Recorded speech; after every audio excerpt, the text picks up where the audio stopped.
A silence stretched between us, thick with tension. I could see that he was finally starting to give in, but there was still more to settle.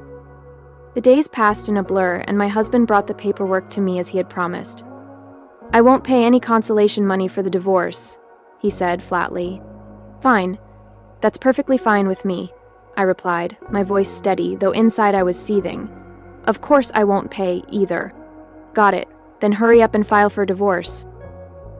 His words were cold, but I knew there was still a lot left unsaid. Each time he spoke, I pointed out the parts of the divorce terms I couldn't agree with. Now, about the division of assets. I expect that to be done properly too. I supported you while you were unemployed. I raised our child. If you're going to call that being a jobless parasite, then let's settle it in mediation or court. I won't back down. Reluctantly, my husband agreed to the division of assets, and of course we had it notarized. His high income meant that the amount was significant, but I wasn't interested in playing games. This wasn't about money, it was about fairness. "All right, let's get this over with. Hurry up and file for divorce," he said, a tinge of desperation in his voice.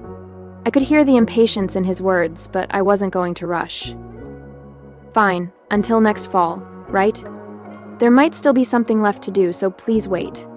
He sighed heavily, but it was clear that he was starting to feel the pressure. The closer we got to autumn, the more agitated he became. "Why are you so worked up?" I asked him one evening, trying to remain calm. "A little delay won't hurt, will it?" "It's a big deal," he retorted. "Do you have some urgent reason for rushing this? If you do, tell me and I'll consider it." Even though I offered him concessions, he insisted that there was no urgent reason for the rush. "Then I don't think there's any problem if I don't agree to the divorce until I'm satisfied," I said, my voice unwavering. "For now, I'm the one in control. I'll let it drag on until I'm ready." The months flew by, and as summer began, my husband's patience wore thin. "When are you finally going to submit the divorce papers?" he demanded one day. "Summer's already started." "Well, summer's arrived indeed," I replied, my tone casual. "But there's still 3 months until fall. A little delay shouldn't be a problem, should it?" He wasn't convinced. "I'm telling you, file for divorce by the end of the fiscal year. I want to be divorced by the time I return to headquarters." "Even if you say that," I responded with a shrug, "I'm not able to make up my mind right away. There are still many things to do." I evaded his demands easily, but his frustration was becoming more evident. "And by the way," I added casually, "have you already decided where you'll live?" "Don't worry," he said, the annoyance clear in his voice. "That's already taken care of." "Good to know," I said, a smile tugging at my lips. "By the start of the new fiscal year, I'll be commuting from that house." At my words, he let out a relieved sigh, but there was no warmth in it. "Please, be careful on your way back." "Sure," I replied, my voice steady, but my heart felt like it was sinking.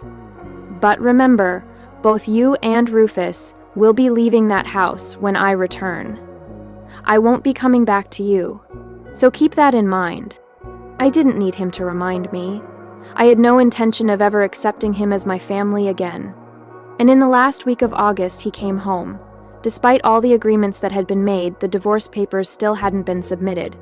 "You promised to leave when I returned, didn't you?" he asked, his voice sharp. "It's almost the end of this month, so how about you give me the divorce papers for the final task?" And then I saw her. There, standing beside him, was a woman. She was holding hands with a child, who couldn't have been older than kindergarten age. "This is Vicky," my husband said with a smirk, "soon to be my wife." My husband didn't take the rejection well. He sent me multiple requests for reconciliation, but there was no way I was going to accept that. Not after everything. More importantly, I knew I had to do what was right for Ethan. He was starting school soon, and it wasn't fair to leave him in limbo any longer. He deserved to be recognized for who he was, properly. As time passed, Vicky, too, began pressuring my husband to do the right thing. It wasn't long before they got married and became a proper family. It made sense. For their child's sake. They couldn't continue living in denial. It was only natural. After Ethan's elementary school entrance ceremony, I gave them some space to settle into their new life. Once the dust had settled, I sent them a registered letter demanding alimony. After all, it wasn't just about betrayal.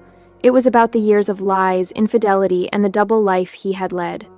The alimony amount was substantial, a fair sum for the pain and damage caused. He tried to fight it, of course. "You're making quite a fortune now, aren't you?" he sneered. "How about reducing the alimony?" I didn't even flinch at his request. Forget it, such a ridiculous demand. Of course I rejected it immediately. I looked him in the eye and added, "Regardless of who I am, there's no denying that you've hurt me deeply. The alimony is to compensate for that pain, to express an apology in terms of money. It has nothing to do with my income." His face twisted with frustration, but I wasn't about to back down. "If you continue to reject it and drag this to court, we'll see who's right in the end." True to his character, he paid up, obediently, albeit with gritted teeth. I later discovered he had borrowed the alimony money for both himself and Vicky from the company, trying to avoid using his own funds. But his actions didn't stay hidden for long. The truth came out. He'd been using the company for his immoral purposes all along. The higher-ups at the company were furious when they learned the truth. It was a scandal, and the fallout was inevitable. As a result, he was demoted and transferred to a subsidiary in a rural area. His salary took a hit, and he and Vicky both had to work desperately to repay the debts he'd incurred. It was a harsh turn of events, but one that felt almost poetic. For me, it was for the best. Ethan could now start fresh in a new place, unaware of his parents' past, free from the tangled web of lies we had all been caught in. They were now a normal family, with all the responsibilities that came with it.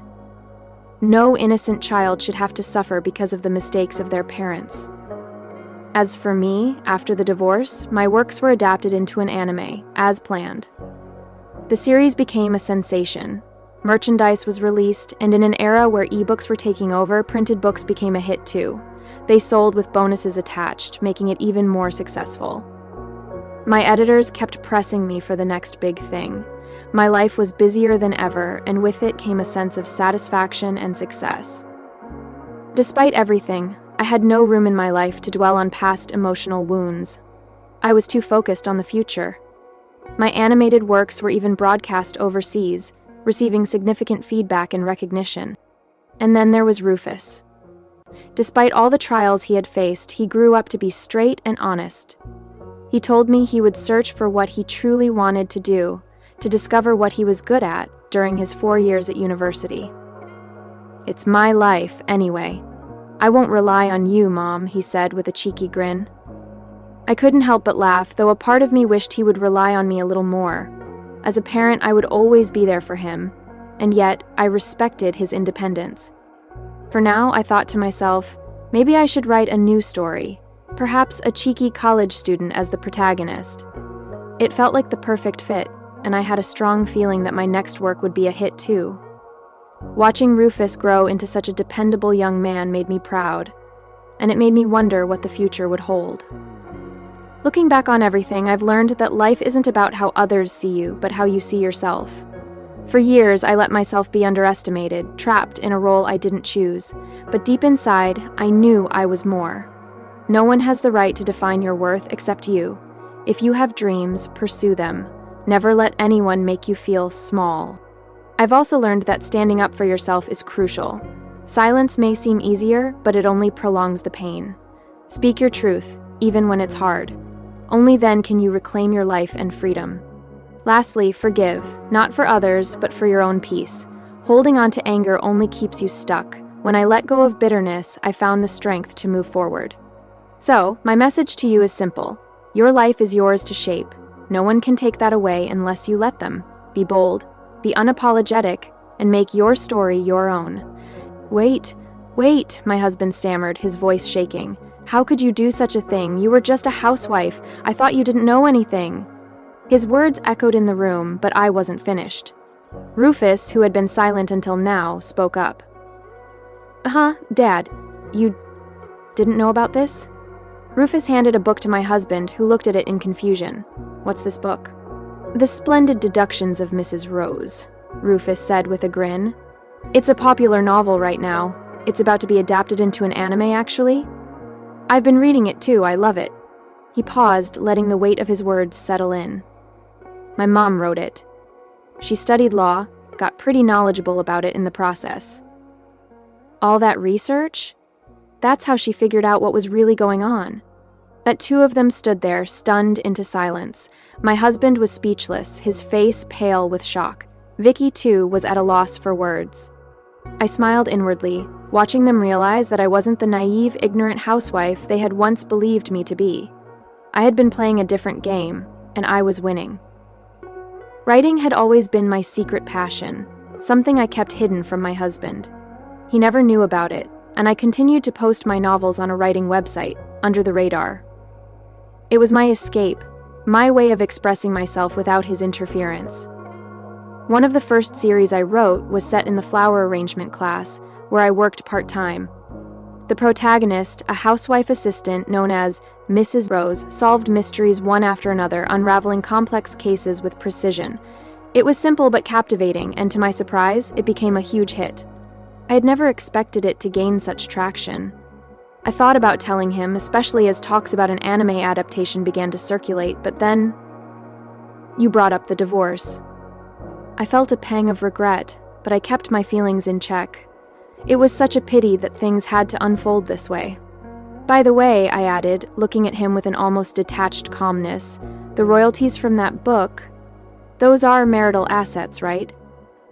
And how much are you getting from the anime deal? I'm sure we'll need to divide that up properly, won't we? The atmosphere in the room grew tense. His face went pale as I dropped the bombshell. Unfortunately, I continued, letting the words sink in, the divorce is already finalized. The royalties and anime earnings, well, they have nothing to do with you anymore. He froze. His eyes widened and his mouth opened in disbelief. Then, in a voice laced with anger and confusion, he gasped, "That's a lie. That's impossible. How could you, after everything?" He sputtered, repeatedly exclaiming, "No, that can't be true." I could see the frustration and desperation building in him, but there was no turning back. After years of deception, after belittling me at every turn, you suddenly see value in me? "If you have any issues with the settlement, consult a lawyer from now on," I said coldly. "Now get out of here." Without another word, I kicked both him and Vicky out of the house, watching them leave with a strange sense of relief. I felt a twinge of sympathy for little Ethan, caught in the middle of it all. But there was nothing I could do to shield him from the consequences of his father's actions. My heart ached for him, but I had no choice but to follow through. I said with a smile that barely contained my satisfaction, we can still discuss the divorce compensation properly. He took a deep breath, trying to gather his thoughts. In that case, there's no deal for Rufus's tuition. That's impossible. There's no reason to revoke it. I leaned forward, undeterred by his desperation. It's the same notarized document, yes, but the content has changed. If I had lied about everything, maybe your argument could stand, but I have nothing to hide. Everything I've stated is the truth, and I want you to fulfill your duties as Rufus's parent, so I've requested that. You accepted it. There's no lie in that. His face flushed with frustration, but I knew I had him cornered. "Enough already," he spat. "I get it. I'll pay. Just shut up about it." I smiled widely, feeling a sense of triumph wash over me as I saw the frustration etched across his face. Vicky was silent, clearly uncomfortable, but I knew that the real victory was mine. My husband muttered under his breath, "What a greedy woman." "Greedy?" I asked, maintaining the smile. "I'm just asking for what's rightfully mine, what's rightfully Rufus." "Fine," he snapped. "I'll pay, but get out of here. The divorce is done." I handed him the certificate I had received earlier that morning, the acknowledgement of receipt for the divorce application. "Here, I've already submitted it." I watched as my husband showed it to Vicky. They exchanged a look of satisfaction, their alliance clear. "All right then, the discussion is over. You don't have any reason to be here, so leave," he ordered, dismissing me as if I were a mere nuisance. I stood my ground, refusing to back down. "Actually, Rufus and I have the right to stay here. It's you who should leave." "Don't talk nonsense," he growled. "This is my house." The audacity of his words made my blood boil. "Oh, poor husband," I said, my voice dripping with irony. "You don't seem to understand. Let me inform you properly. Whose name is on the title of this house?" His face contorted with confusion. "What are you talking about?" I took a deep breath, steadying myself. "That would be my father's name. And what's his is mine." At first, my husband looked surprised, his eyes widening slightly. But then he laughed, a harsh, mocking sound that didn't even attempt to mask his anger. "You think it's in your name just because you have the right to live here? You think you've got some power now? Well, if I divorce you, you'll no longer be connected to my family. That means—" "Not so fast," I interrupted, my voice sharp. "This house is mine, and you'll be the one leaving." "You lose the right to live in this house," I said, my voice steady but filled with a deep sense of finality.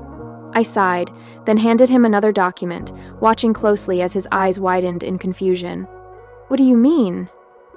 His voice shook slightly as he stared at the papers in my hand, unable to comprehend what was happening. I looked at him with calm, unwavering eyes and spoke softly but with absolute certainty. "I was adopted by your father. As part of that, he decided to leave this house to me."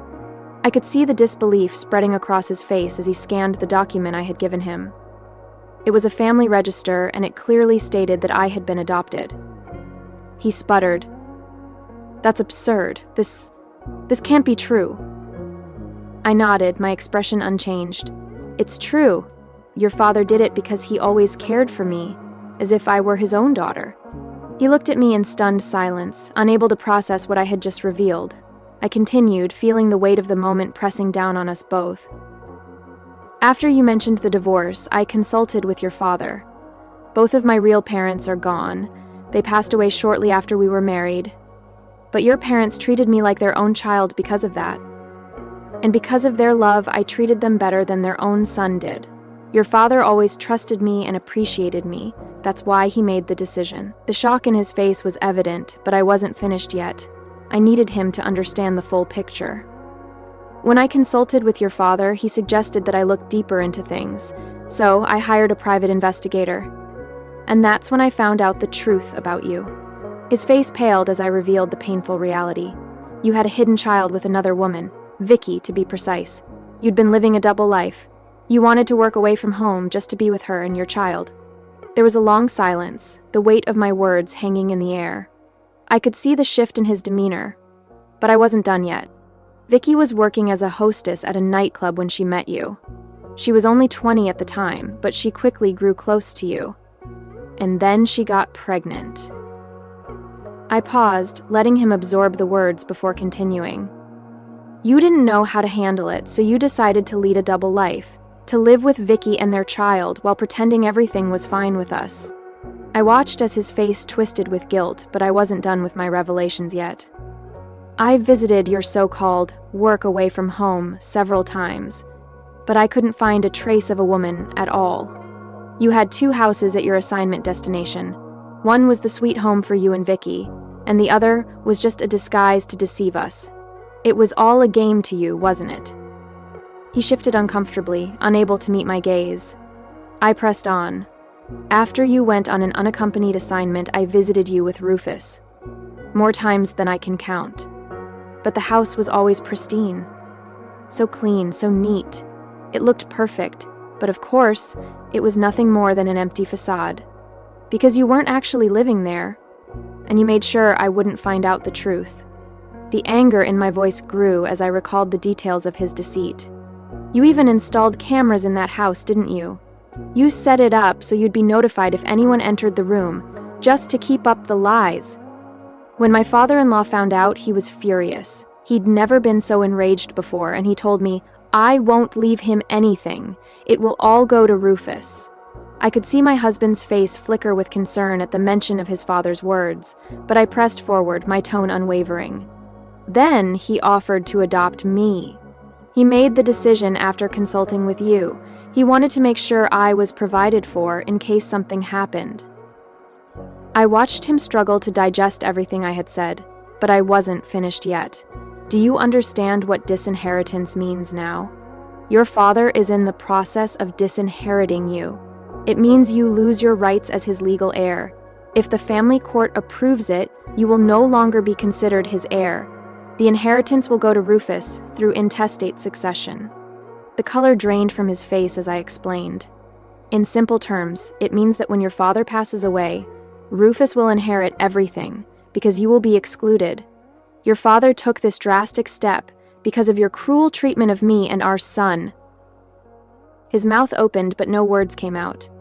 When someone dies, there are rights for illegitimate heirs, and those rights are enforced after their death.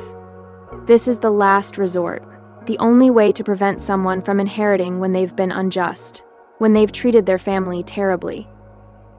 I felt the satisfaction of knowing that my father-in-law had made this decision, all to punish my husband for his betrayal. He did this out of gratitude for me, because I've been here for him, unlike you, and because he's sorry for what you've done to me. He wants to make sure Rufus is taken care of, not you.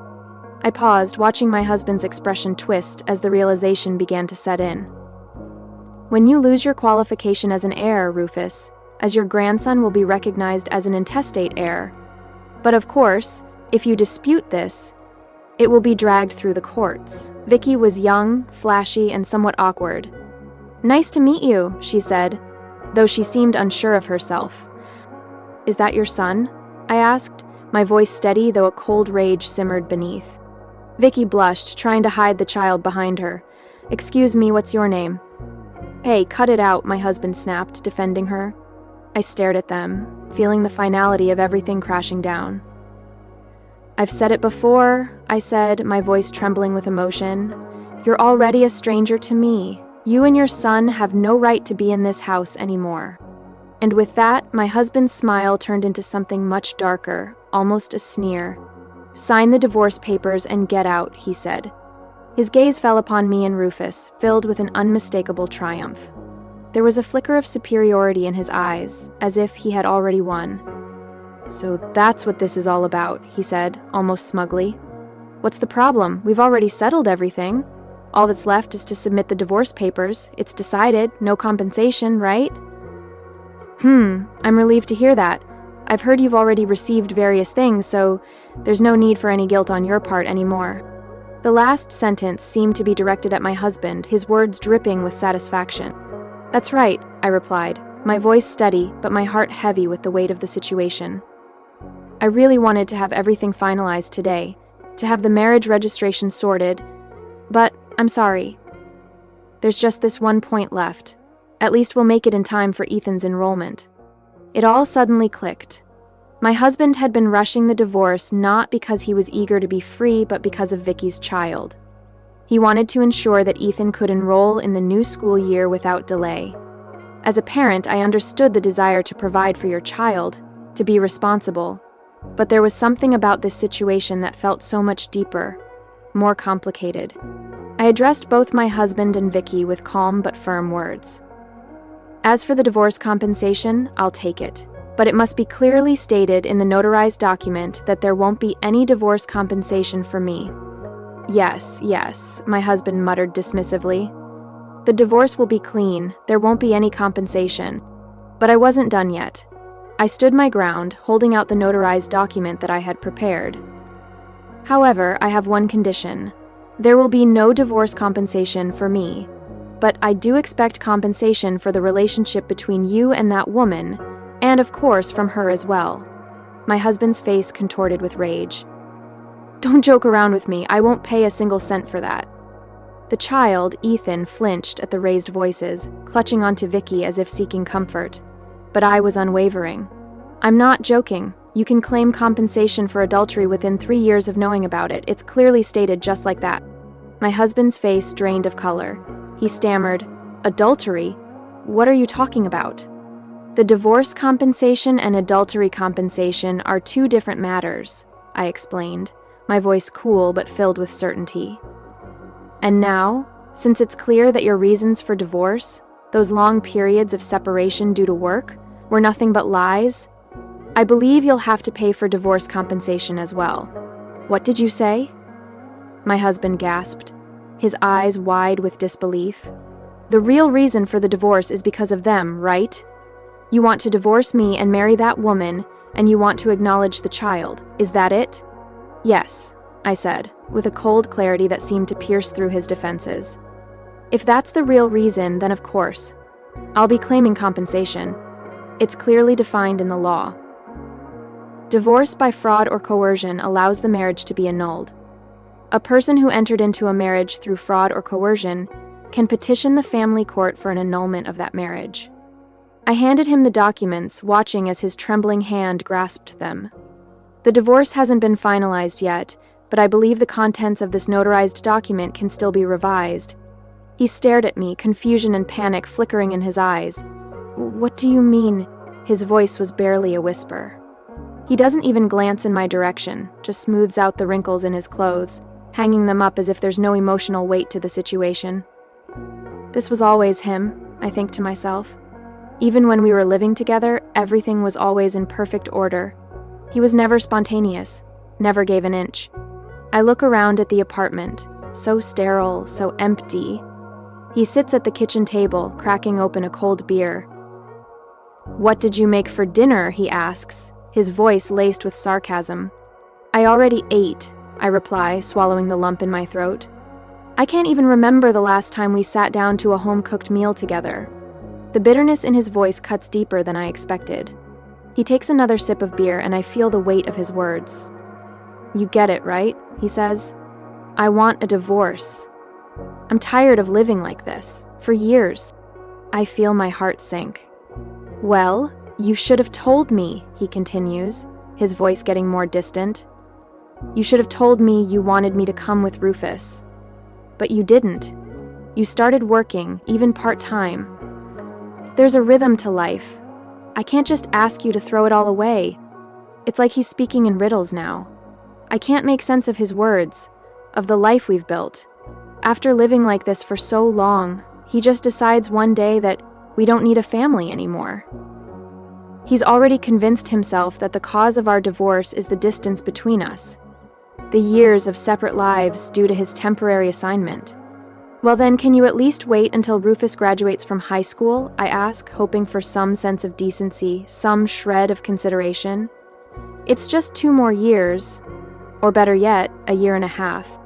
"No," he replies firmly. "It has to be by next fall." The finality in his voice makes my heart stop. "What's so special about next fall?" I ask, my voice breaking. But I already know. He's made up his mind. And I'm just collateral damage in his world of cold calculations. My husband's reaction to my words was almost imperceptible, but it hit me hard. I blurted it out, barely able to contain the emotions boiling inside me. "I told you, I'll be returning to headquarters. I thought this was a good opportunity. Can't we at least spend the last year as a family?" His response was swift, cold, and final. "No, it has to be by next fall." His insistence hung in the air, like a heavy cloud we couldn't escape. The discussion reached a deadlock. He was determined. No matter what, he wanted a divorce by next fall. I was powerless to change his mind, so I left his room that night, retreating to a hotel. The decision was made. I would leave the very next day. The thought of staying in that room with him, in that house that no longer felt like home, was unbearable. It was pointless, I realized. After that, I stopped visiting him altogether. What was the point? We communicated only through recorded messages, each one more distant than the last. By autumn, I began to take matters into my own hands, starting with the parts of his proposal that I simply couldn't accept. I wasn't going to let him off the hook easily. I wanted him to pay for Rufus's tuition until he graduated from college. If he refused, I would refuse to sign the divorce papers. It was non-negotiable. That's when the angry call came. "Until he's an adult," I said, my voice calm but firm. "If you don't like that, I won't pay a penny of Rufus's support after the divorce." I knew it was a tough stance, but I had to protect my son. My husband fumed. "That's impossible. Until we file for divorce, we're still married. You have a legal obligation to support Rufus until he's an adult." After several heated exchanges, my husband finally relented. "Fine," he muttered. "I'll pay for Rufus's tuition until he graduates from college, but only for 4 years. If he repeats a year or anything, I won't pay for anything beyond that." I let out a sigh of relief, but only for a moment. "Okay, I understand. I'll count on you for the next 4 years, but please make sure it's formalized in writing." "Do you not trust me?" he asked, his tone dripping with irritation. Of course not, I shot back, the words sharper than I intended. There's no way I'll sign divorce papers without everything documented properly. Who knows when you might change your mind?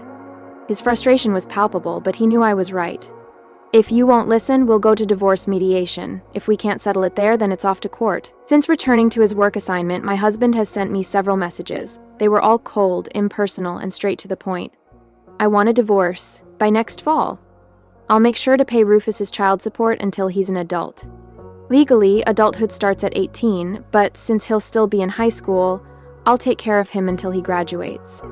I was stunned by the arrogance in his words. The way he phrased it, as if he were doing me a favor, as if he were being so gracious, was infuriating. Rufus isn't just my child.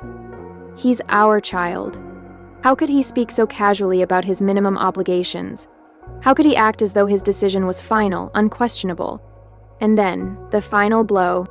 When my assignment ends in the fall, I'll move back into that house. You better prepare to leave by then. You have half a year to find a decent place.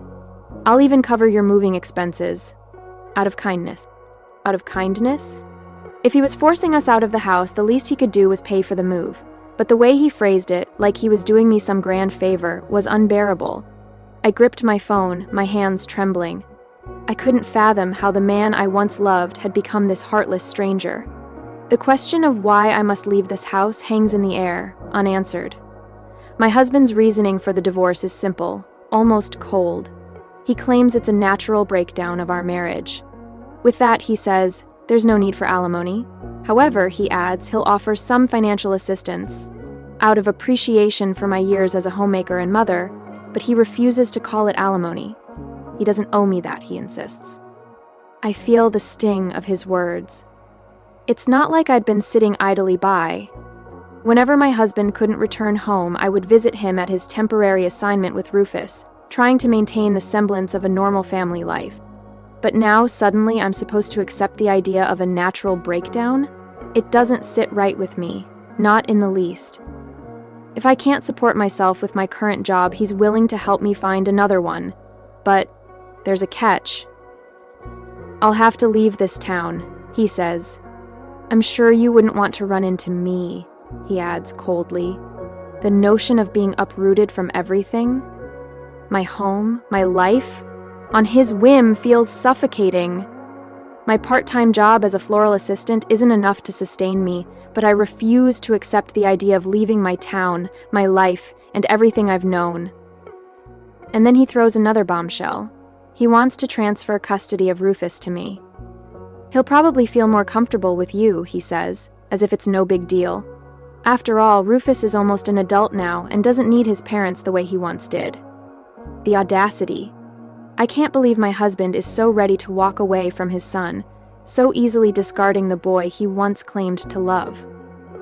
The thought of Rufus knowing about this, the hurt it would cause him, it's unbearable. I can't fathom how my husband can be so heartless, so indifferent to the pain he's causing. My mind is racing as I sit in silence, trying to process everything.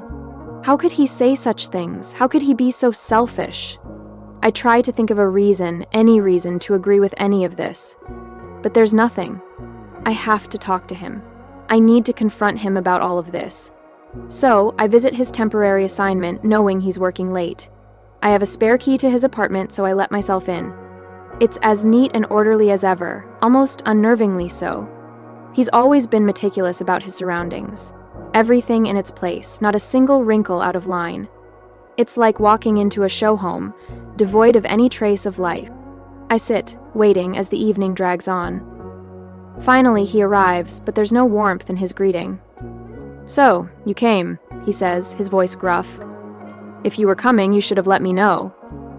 He doesn't even look at me as he drops his briefcase, hanging up his suit jacket with clinical precision. His movements are robotic, like this is all some routine. Did you bring the divorce papers? You've signed them, right? It's fine, just submit them yourself. Without warning, without even offering an explanation, he simply stated, I want a divorce. We've been living separately for a long time now, and I think that alone is reason enough for a divorce. Now is the perfect time for both of us to start fresh, to begin new lives. Wait, this is so sudden, I gasped, feeling as if a bolt of lightning had struck me. My heart pounded as I hurriedly tried to stop him from continuing. You're calling it living separately, but it's only because you've been away on solo assignments. I never intended for us to live apart. But you didn't come with me, did you? He countered coldly. That's because of Rufus's school and your father. My father-in-law was still alive and well, residing alone in a retirement home. Originally, the house we lived in had been my husband's family home, but after we got married, my in-laws moved out to settle in that facility. My husband had never been close to his father, and while my mother-in-law was still alive, he had at least maintained some form of contact. But after she passed away, he had severed ties completely. I told you to leave him alone, didn't I? He snapped. He's in a proper facility, we don't need to take care of him. But I can't just abandon him like that, I protested. The rift between my husband and his father wasn't due to any dramatic fallout. It was simply an accumulation of small tensions over the years. But I had always gotten along well with my in-laws, and after my mother-in-law passed, I continued keeping in touch with my father-in-law. I even visited him from time to time. You did that on your own, my husband said dismissively. I never asked you to. That's true, I admitted, but it's not so easy to just turn my back on him. And what about Rufus's school? You know I couldn't just transfer him on a whim. You could have if you really wanted to. Didn't you say you wanted Rufus to attend that school? His tone was accusatory, as if I had been the one making all the decisions alone. Rufus had taken the entrance exam and earned his place in a private school with a combined elementary and junior high curriculum. I had wanted that for him, yes, but even so, uprooting him just to follow my husband would have been unreasonable. But you didn't, my husband said flatly. You didn't choose to live with me. And with that, he placed a pre-filled divorce form on the table before me. I've come back, but you and I can't stay together like this. I'll stay at a hotel or something. That was his final statement before walking out the door, leaving me standing there, stunned, unable to process what had just happened. As the sun dipped below the horizon, casting a dim glow through the window, I remained seated in the same spot, frozen. Hours had passed, yet I had barely moved. The divorce papers lay on the coffee table, staring back at me like a grim reminder of reality. Why aren't the lights on? Where's Dad? Rufus had just returned home from a movie with his friends. He had been out all afternoon, completely unaware of what had transpired while he was gone. Dad came back and then left, I murmured, my voice barely audible. I still hadn't figured out how to explain it to Rufus. How to make sense of the mess my life had suddenly become. Noticing the papers on the table, Rufus picked them up. His eyes scanned the document briefly before he let out a sigh and set them back down. Without a word, he turned and walked away. Oh, not only my husband, but even my son was abandoning me now. Just as despair began to settle deep within me, Rufus suddenly returned. In his hands was a plate with 2 large sandwiches filled generously. Eat up. You won't be able to think straight if you're hungry. Eat well, get a good night's sleep, and then we'll figure things out from there. His words were firm, yet gentle as he placed the plate before me. The sandwiches were simple, but he must have put a great deal of effort into making them. Tears welled up in my eyes, threatening to spill over. I tried to suppress them, but Rufus must have noticed. Pretending not to see, he nudged the plate toward me. Just eat already. And so I did, chewing through my tears, swallowing down my emotions. It was the simplest sandwich I had ever eaten, but at that moment, it tasted better than any feast I had ever had. When I return, you're supposed to be gone, right? This month is almost over, so why don't you just hand over the divorce papers and be done with it? My husband's voice was laced with impatience and disdain as he stood before me. Beside him, there was a woman and a child. The woman, younger and flashy in appearance, held the hand of a little boy who looked to be around kindergarten age. My chest tightened as my husband casually gestured toward them. Let me introduce you, soon to be my wife, Vicky, he said, his voice disturbingly cheerful. I could only stare at the woman, taking in her perfectly manicured nails, her designer dress, the way she leaned against my husband with an air of possession. I've said it before, but let me make it clear one last time. You and I are strangers now. You have no right to be in this house any longer, he continued, flashing an unpleasant grin. Sign the divorce papers, take your son, and leave. His cold gaze bore down on me and Rufus, filled with triumphant satisfaction as if everything was unfolding exactly as he had planned. He was so sure of himself, so convinced that he had won. But in the next instant, I watched his expression falter. His smug confidence crumbled as reality hit him. His face drained of color, he slumped slightly, his posture no longer exuding arrogance. How could you do this?" he stammered, his voice barely above a whisper. "I thought you were just a clueless housewife." Rufus, standing beside me, scoffed incredulously. "Ha! Dad, you don't know anything." With that, my son held up a book. Something so simple yet powerful enough to leave my husband in utter shock. His reaction was almost pathetic. "My name is Natalia. I am a housewife with a part-time job, and I have spent the last 16 years raising our son, mostly on my own. My husband works for a well-known trading company, constantly traveling for business, both domestically and internationally. Over the years, his assignments have become more frequent, to the point where we practically live apart. We communicate mostly through online calls or text messages. Even though he is still in the country, the distance between us makes even a short day trip impossible. He only comes home for major holidays. Christmas, Thanksgiving, and Labor Day. But even then, his priority is visiting his parents, who live an hour away. Rarely do we get to spend time together as a proper family. Our relationship isn't particularly good or bad, it's simply normal. After more than a decade of marriage, the romantic spark has long faded, replaced by a kind of distant familial affection. Financially, we have never struggled thanks to his stable job, but emotionally, I have been navigating this journey alone for a long time. When Rufus was younger, I chose to be a stay-at-home mom to ensure he wouldn't feel lonely. My husband agreed with this decision at the time. However, as Rufus grew older and my husband's business trips became more frequent, I sensed a shift. There was a subtle but growing irritation in my husband's attitude toward me. It wasn't outright hostility, but it was there, like an unspoken resentment. I told myself it was just a phase, something men went through, much like how boys distance themselves from their mothers as they matured. Eventually, I considered getting a job. "It's fine if you want to work," my husband had said, his tone indifferent, "but I don't want to be seen as a useless man." His words unsettled me. I had never seen my working as a threat to his pride. "Choose something that aligns with your hobbies or gives you a sense of progression," he added, as if that somehow made it better. I had a teaching certificate in flower arrangement, so I took on a job as an assistant at a flower arrangement class. It was something I enjoyed, and given that my husband often interacted with overseas clients, he even acknowledged that my skills might come in handy in the future. "That's great," he had said. "It could be useful if I get transferred overseas." With his approval, I continued working there, finding a small sense of fulfillment in the job. Even though we weren't struggling financially, I believed it was important to discuss Rufus's future together. I had been thinking about having a serious conversation about where our family was heading. Rufus is moving up to sophomore year this fall.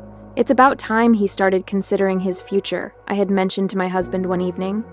His response had initially reassured me. "They're talking about transferring me back to headquarters this fall. It's perfect timing with Rufus advancing to the next grade." I had felt a glimmer of hope then, believing that perhaps we could finally function as a proper family again. But I was wrong. During the summer holiday, when he returned home, he blindsided me with something I never expected.